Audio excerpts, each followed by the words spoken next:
All right, we've got a new case file to crack open. And the suspected cause of death? Asphyxia. And that right there, that's the big question, isn't it? See, asphyxia, it's a tough one. It's often what we call a diagnosis of exclusion. You basically have to prove it wasn't anything else to prove it was asphyxia. So yeah, let's get into it. So let's start with the basics. What are we even talking about? Asphyxia is just a state where your tissues aren't getting enough oxygen. It's kind of like the final destination for a whole bunch of different causes of death. The huge problem for investigators, though, is that the body often doesn't leave any breadcrumbs telling us how it got there.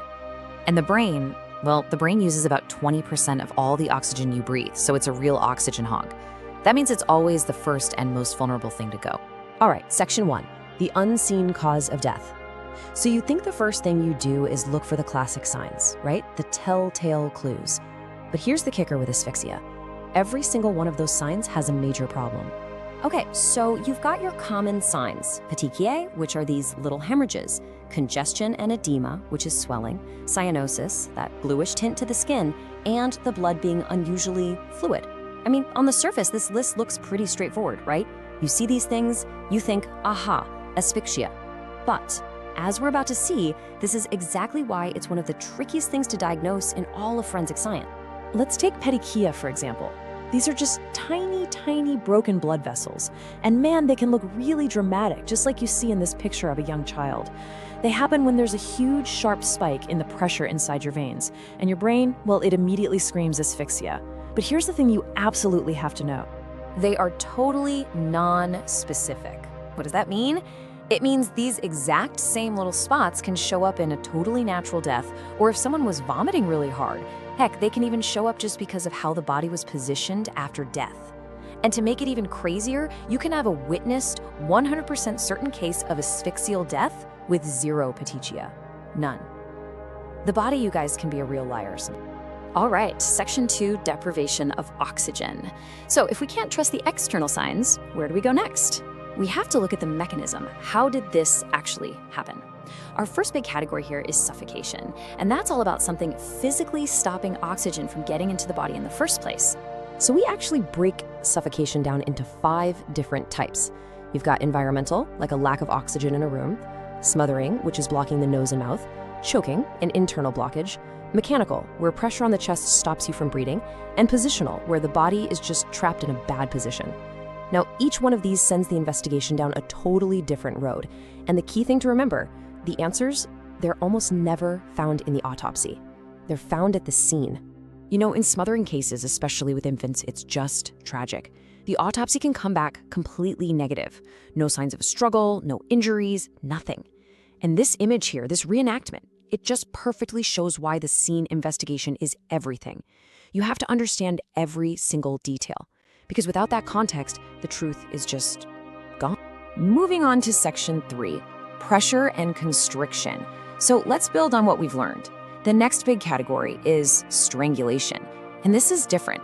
The mechanism here isn't about blocking air from the outside world. It's all about putting pressure directly on the neck. Okay, this is where it gets really fascinating. Look at the science here. It only takes about 4.5 pounds of pressure to squeeze the jugular veins shut. That stops blood from leaving the brain. It takes 11 pounds to cut off the carotid arteries, which stop blood from getting to the brain. But to actually crush the trachea, the windpipe, that takes a whopping 33 pounds of pressure. So what does this tell us? Death from strangulation is almost always about cutting off blood flow to the brain, not about stopping someone from breathing. And the marks left on the neck, they tell a story. In a hanging, the body's own weight creates a ligature mark that's shaped like an inverted V, pointing up towards whatever it was suspended from. That's usually suicide. But with ligature strangulation, where an external force is used, the mark is typically horizontal, straight across. And that, well, that usually points to homicide. Now, with manual strangulation, throttling, the most important clues are often hidden inside. We're looking for things like deep bruising on the strap muscles in the neck, which you can see in this photo, or even fractures of that tiny little hyoid bone. This stuff is undeniable physical proof of a violent hands-on struggle. Okay, section 4, invisible chemical agents. So what if there's no physical blockage at all? What if the air is perfectly fine to breathe, but for some reason, the body just can't use the oxygen? That's where we get into our next category, chemical asphyxiants. These are the silent killers, the invisible agents. Take carbon monoxide, or CO. It attaches to your red blood cells with a grip that's like 250 to 300 times stronger than oxygen's. It just muscles oxygen out of the way. Then you have hydrogen cyanide, which is even more sinister. It literally stops your cells at a microscopic level from being able to use oxygen. And death, it can happen in seconds. It's incredibly fast. And wouldn't you know it, we're back to the same problem. With CO poisoning, you often get this classic cherry red color in the skin. It looks so distinctive, you'd think it's a slam dunk case. But it's not. Nope. Things like cyanide, or even just being out in the cold, can make the body look the same way. So the only way to be 100% sure, you gotta run the toxicology reports. And that brings us to Section 5, the scene tells the story. This is maybe the most critical point of all. We've seen over and over how the autopsy can come up empty or even point you in the wrong direction. And that's because when it comes to asphyxial deaths, the truth, it's very rarely found on the autopsy table. It's found right here at the scene. Especially when we're talking about kids, unsafe sleep environments are just a huge, huge factor. This doll reenactment, for instance, it's showing what we call a wedging death. The baby gets trapped, maybe between a mattress and a wall, and simply can't get out. They can't breathe. And you know what the autopsy would show? Almost nothing. I know these reenactments are really tough to look at, but they are such an essential tool for investigators. They help us understand and, more importantly, demonstrate how a place that seems perfectly safe can actually become a death trap for an infant who just doesn't have the strength to get themselves out of trouble. So it all comes down to this, what we call the death investigation triad. You need 3 things working together. 1, a detailed death scene examination. 2, a complete case history review. And 3, a full autopsy. You have to have all 3. Think of it like a 3-legged stool. You take away any one of those legs and the whole investigation just falls apart. And this quote from Dr. Andrew Baker really just says it all.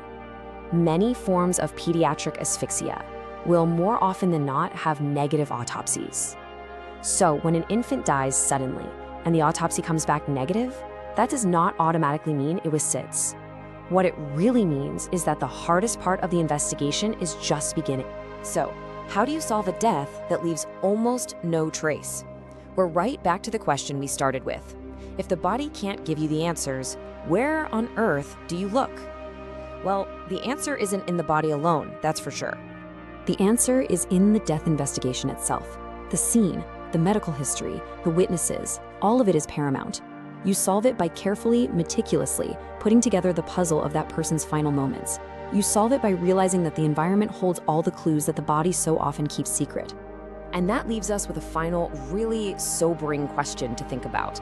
How many of these deaths are preventable?